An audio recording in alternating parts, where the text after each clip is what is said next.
love with the girl of my dreams. She was everything I wanted in a lifetime partner.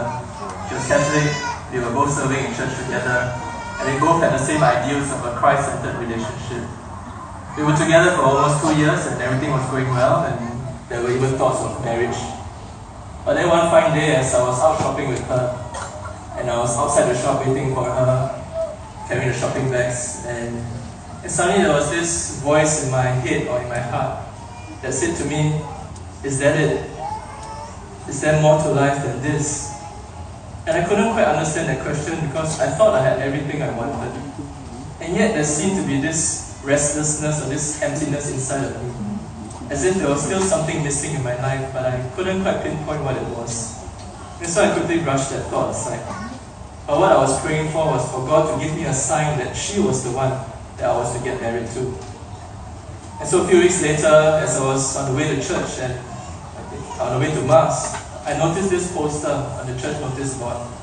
And I usually don't notice posters, but for some strange reason, that day, that poster caught my eye. And it was promoting the Diocesan Vocation Discernment Retreat. And so suddenly I had this crazy idea in my head that maybe I should go for this retreat. Hopefully God will say, "No, you're not called to the priesthood," so that I can get my yes for marriage. It seemed like a good plan at that time. But as you can tell, God didn't say no to me. In fact, when I went for the retreat, He opened my eyes to a whole new way of life that I never really did consider. But somehow, as I listened to the talks of the priests, I saw the vocation videos, this great stirring in my heart grew. And it almost seemed as if that was the missing piece that I was looking for all this time. I started to recall the many moments that I found so much joy and fulfillment serving in the parish in various ministries, how much joy I felt in walking with different people, journeying with them, sharing their struggles and pain, and being God's instruments to them. And so suddenly there seemed to be this greater attraction to lay down my life, not just to one person as my spouse, but to the whole church as my spouse. And to be able to make a difference in so many lives far more unimaginable than what I could have done as a husband or a father. But I knew at that point in time what it also meant. And I started crying buckets because of the painful predicament of having to leave behind the one I love so much. And yet, with God's grace, at the end of the retreat, I somehow found that peace and that courage to make one of the craziest and one of the most difficult decisions of my life. And that is to take a break from this relationship and to start discerning if this was really what God was calling me to. Life after that was not easy.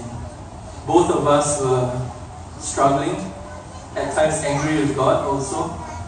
I argued with God, if you call me, then don't make me fall in love and break hearts. Why can't you just express, call me straight away?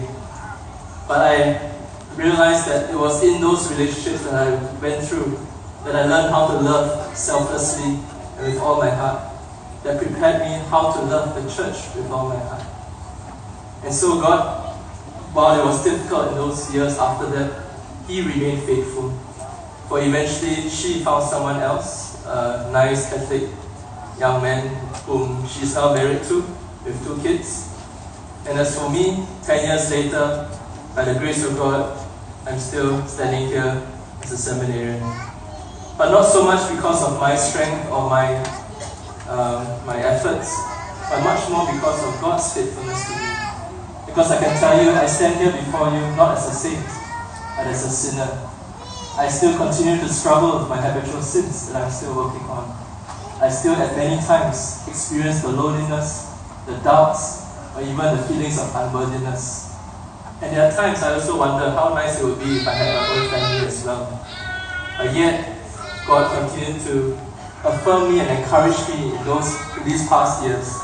Even in my moments of darkness, in my moments of doubts, He revealed to me how much more He was doing in me as a seminarian. The many lives that I've been able to walk with and touch and make a difference to, the joy that I receive, but more importantly, that deep and intimate experience of God's love for me that I wouldn't give up anything else for. And so I realized that I'm here as a seminarian or walking towards the priesthood, not just because I find joy and fulfillment in what I do, Not just because I want to make a difference in the church, and definitely not because I no longer feel lonely or no longer feel attracted to women, but much more so, I'm here because of God's great love for me, that I find no other better way than to share that love with His church, with His people, through this vocation. And what I've learned is to not chase after things that I think is good for me, but rather to chase after God, or in fact let God chase after me, so that His love will reveal to me a path that is far greater than what I could imagine. And I can tell you that it might sound like I've given up a lot, but in honest truth, God has given me so much more. And so I wish to tell every one of you that even if you have this stirring in your heart, this emptiness, this restlessness in you, do not be afraid, for you are not alone. And God is inviting you to a whole new way of life that could be so much more enriching, so much more life-giving.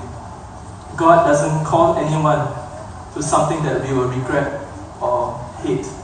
In fact, God never shortchanges us, but is never outdone in generosity. So pray for me as I pray for you, and that we can all continue to be open to God's love, and let God's love be the one to direct us, to reveal the way of life, the path of life, that we can best love others, love God, and live life to the full.